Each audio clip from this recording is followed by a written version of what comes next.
భారీ స్థాయిలో ఐఏఎస్ల బదిలీలు, కలెక్టర్లు, అదనపు కలెక్టర్లు, ఉన్నతాధికారులకు స్థానచలనం. 20 జిల్లాలకు కొత్త కలెక్టర్లు, వెయిటింగ్లో 10 మంది. వారికి ఎక్కడా పోస్టింగ్ ఇవ్వని ప్రభుత్వం అట. సో నిన్న హైదరాబాద్లోని ఇంటిగ్రేటెడ్ కమాండ్ కంట్రోల్ సెంటర్లో సీఎం రేవంత్ రెడ్డి, ఉప ముఖ్యమంత్రి భట్టి, మంత్రులు. రాష్ట్ర ప్రభుత్వం భారీ స్థాయిలో కలెక్టర్లను బదిలీ చేసింది. 20 జిల్లాలకు కొత్త కలెక్టర్లను నియమించింది. వివిధ జిల్లాల కలెక్టర్లు, అదనపు కలెక్టర్లు, ప్రభుత్వ శాఖలు, విభాగాల్లో పనిచేస్తున్న 20 మంది ఐఏఎస్ అధికారులను బదిలీ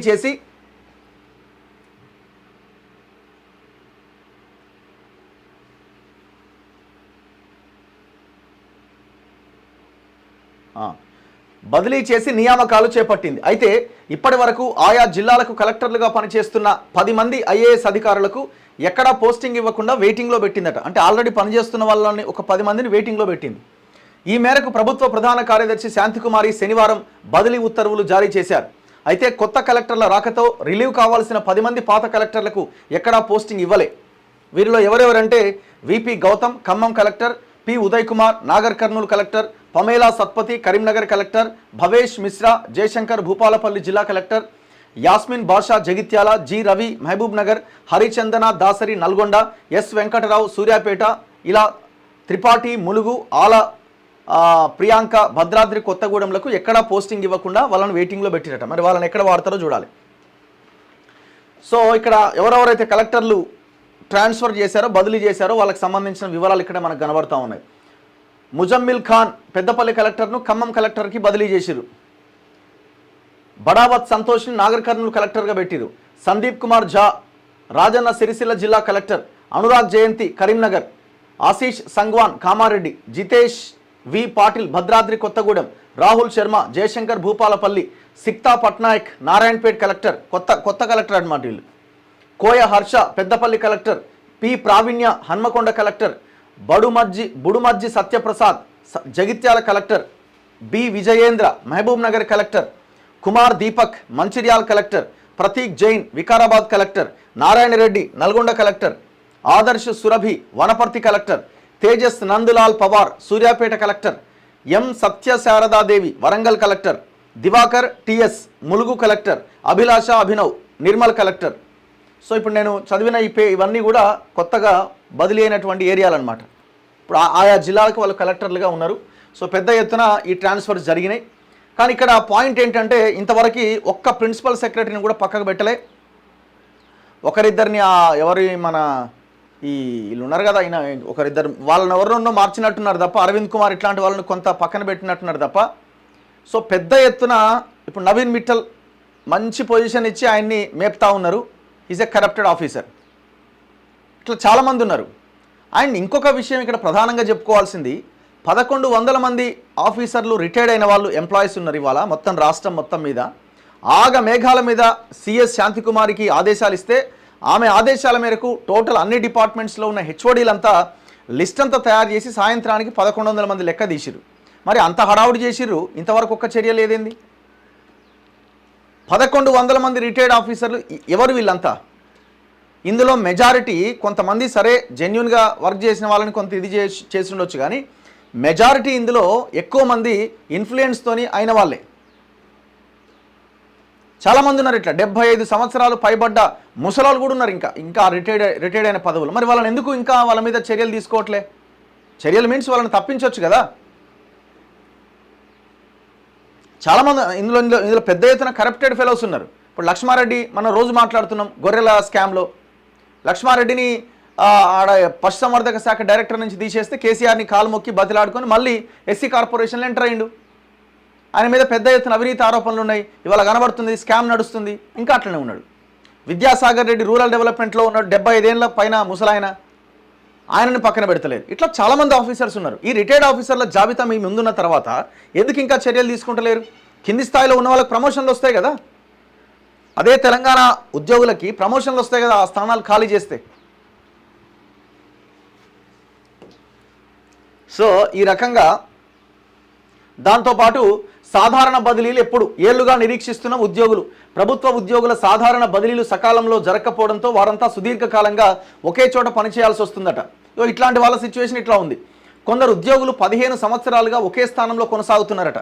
మరికొందరు అయితే 10 ఏళ్లుగా ఉన్నారట, ఇంకొందరు 5 ఏళ్లుగా ఒకే కుర్చీకి పరిమితమయ్యారట. మరి ఎందుకుంటారు వీళ్ళు ఇట్లా?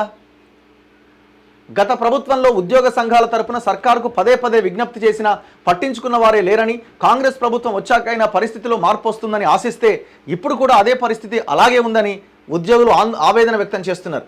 వివిధ శాఖల్లో సుమారు 3.5 లక్షల మంది ఉద్యోగులు పనిచేస్తున్నారు. వీరికి సంబంధించి సాధారణ బదిలీల ప్రక్రియను ప్రతి ఏటా చేపట్టాల్సి ఉంటుంది.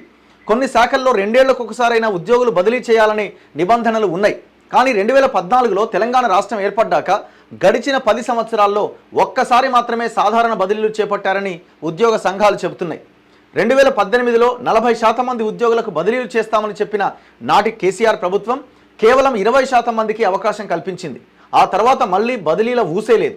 గత ప్రభుత్వంలో బదిలీల కోసం పెద్దల చుట్టూ తిరిగి విసిగిపోయామని పేర్కొంటున్నాయి.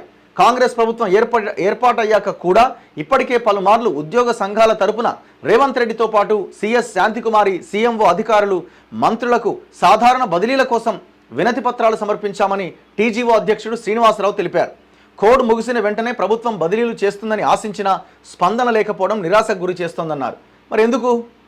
ఇప్పుడు ఒక సీట్లో 15 ఏళ్ళుగా 20 ఏళ్ళుగా ఉంటే ఏముంటుంది? అక్కడ కరప్షనే ఉంటుంది.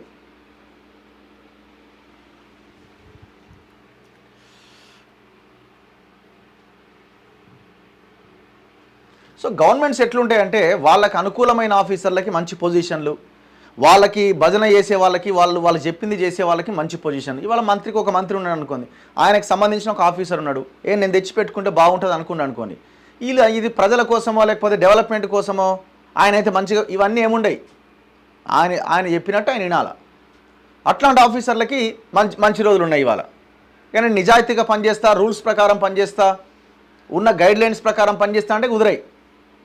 ఏనో తీసుకుపోయి ఓ మూలకి వేసేస్తారు ఆయన్ని, లేకపోతే లూప్ లైన్లో పెట్టేస్తారు. లాస్ట్ 10 ఇయర్స్గా జరిగింది అదే. ఇప్పుడైనా ఆ చేంజ్ వస్తుందని అనుకుందాం, కానీ ఆ చేంజ్ అనేది కష్టమే. చలో నెక్స్ట్ మిగతా వార్తల్లో.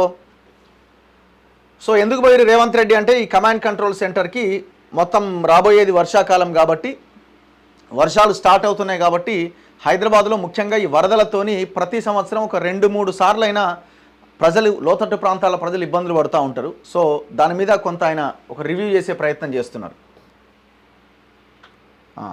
ట్రాఫిక్ పరిష్కారానికి హోంగార్డులట, ట్రాఫిక్ను పరిష్కరించడానికి హోంగార్డులను వాడుకుంటారట. సిబ్బంది కొరతను అధిగమించేందుకు వారి సేవల వినియోగం. ట్రాఫిక్ జామ్లపైన ఎఫ్ఎంలో ప్రచారం. ఔటర్ లోపల సీసీ కెమెరాలన్నింటినీ కమాండ్ కంట్రోల్కు అనుసంధానించండి. వర్షాల నేపథ్యంలో అప్రమత్తం, అధికారులకు సీఎం ఆదేశం. సరే, మీ రివ్యూలు, మీ కథ, వ్యవహారం అంతా బాగానే ఉన్నది, సంతోషమే. ఎందుకంటే గతంలో కేసీఆర్ ఇట్లా వచ్చి ఆడ చెక్ చేసి ఇదంతా వ్యవహారం ఏనాడు చూడలేదు. ఓకే, బాగానే ఉంది.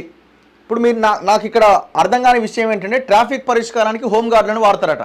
ఇప్పుడు హోంగార్డుల జీవితాలు ఎట్లున్నాయి తెలంగాణలో? వాళ్ళకి సకాలంలో జీతాలు వస్తున్నాయా? సరే, జీతం వచ్చినా సమయానికి వచ్చిన వాళ్ళకు కూడా వాళ్ళు ఎప్పటి నుంచో అడుగుతున్నారు, మమ్మల్ని పర్మనెంట్ చేయండి అని హోంగార్డులు అడుగుతున్న ఏకైక డిమాండ్ అది. పాపం చాలామంది 40-50 ఏళ్ళు పైబడ్డ హోంగార్డ్స్ కూడా ఉన్నారు. వాళ్ళ జీవితం అయితే ఘోరం. 20 ఏళ్ళుగా 10 ఏళ్ళ పైన నుంచి పనిచేస్తున్న హోంగార్డ్స్ చాలామంది ఉన్నారు. సో వాళ్ళని ఎట్లా చూస్తారంటే అసలు వీళ్ళు డిపార్ట్మెంట్కి వీళ్ళకి ఏం సంబంధం, వీళ్ళు ఏదో జస్ట్ కిందున్న పనులు చేయడానికి వీళ్ళు ఉపయోగపడతారనే రేంజ్లో వాళ్ళని చూస్తూ ఉంటారు. వీళ్ళని మొత్తం ఎక్కువగా వాళ్ళ ఇళ్ళల్లో పని చేసుకోవడానికి, ఏది మన పోలీస్ స్టేషన్లో అవి ఇవి తెప్పించడానికి, దీనికోసమే. వీళ్ళు ఎప్పటి నుంచో అడుగుతున్న ఈ పర్మనెంట్ అన్న డిమాండ్ని ఎందుకు ప్రభుత్వాలు ఆలోచించలేకపోతున్నాయి? వాళ్ళు వచ్చి బయట మాట్లాడలేరు పాపం. ఎందుకంటే వాళ్ళు పోలీస్ డిపార్ట్మెంట్లో ఎవరు బయటకు వచ్చి మాట్లాడడానికి అవకాశం ఉండదు. అది చట్టం చెప్తుంది, వాళ్ళ గైడ్లైన్స్ చెప్తాయి. వాళ్ళకి అవకాశం ఉండదు మిగతా వాళ్ళలాగా ఎట్లా ఇవ్వరని అడగడానికి, ధర్నా చేయడానికి. మాట్లాడితే మాలాంటి వాళ్ళమే మాట్లాడాలి. సో మీరు అన్ని రకాలుగా ఉపయోగపడడానికి హార్డ్ కోర్గా పనిచేస్తున్న ఈ హోంగార్డులను ఎందుకు పట్టించుకోవట్లే ప్రభుత్వాలు?